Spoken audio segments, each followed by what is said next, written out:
great train robbery of over £3 million continues to baffle British police.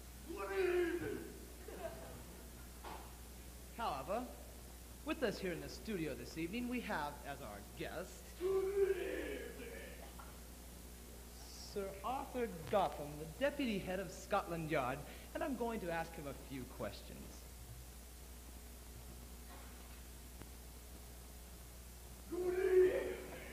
Sir Arthur.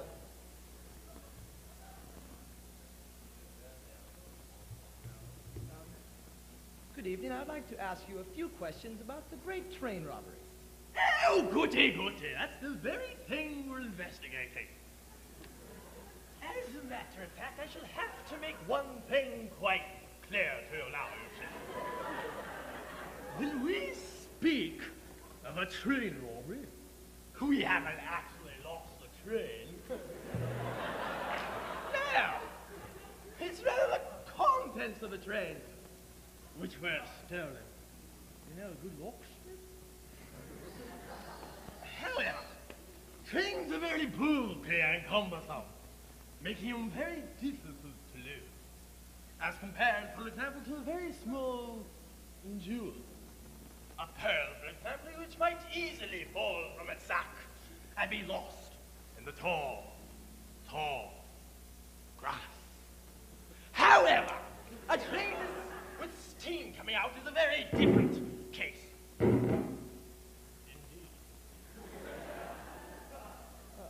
I see. I think you've made your point quite clear, Sir Arthur, but who in your case, who in your opinion, I should say, may have perpetrated this awful crime?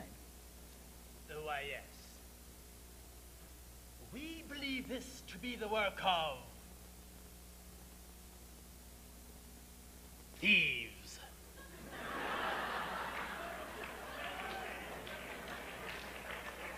Quite right. And I'll tell you why. Their held patterns is extremely reminiscent to past robberies, which we found thieves to be involved. There's the apparent loss of property, the snatching away of money, and disorder all about. It all points to thieves. Oh, I see. So you feel thieves are responsible? No, I don't. I believe thieves are very irresponsible. Because people who go around snatching things are stealing your money. Oh, I see, Sir Arthur. I can appreciate that. Well, you better not appreciate that. I'm sorry, I can't agree with you if you appreciate having your money snatched.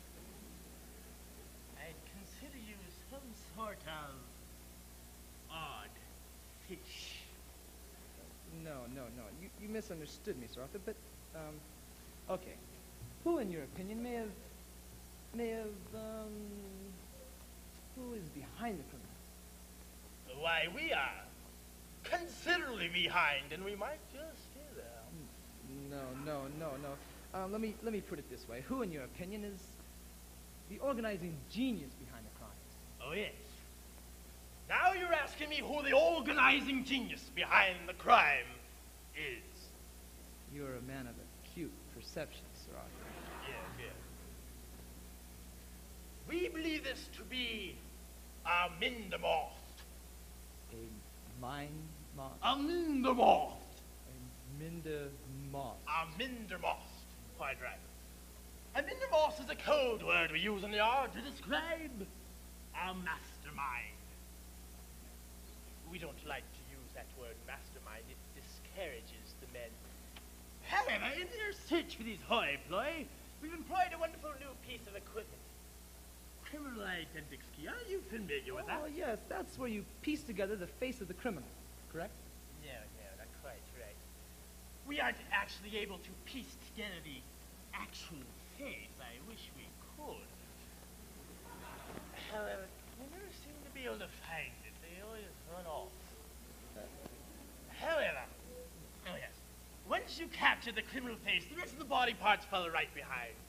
The criminal body right below the criminal face, joined, of course, by the criminal neck. Yes. Anyway, with this wonderful new piece of equipment, identics, or Behold, Chief Flea, as our French protege would, we reproduce a remarkable likeness to the Archbishop of Canterbury. So His Grace is your number one suspect? Now, let me put it this way. His Grace is the one we are currently beating the living daylights out of. Oh, I see. Then His Grace is still your number one suspect. So, then His Grace is still your number one suspect, though. No. His Grace,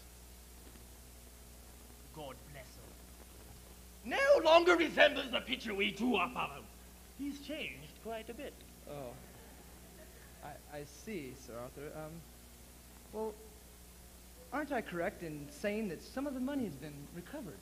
Quite right. Well, what's being done with it?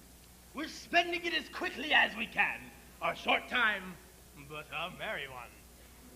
Oh, our time seems to have run out, Sir Arthur. I'm very sorry, but thank you very much and good evening. Good evening.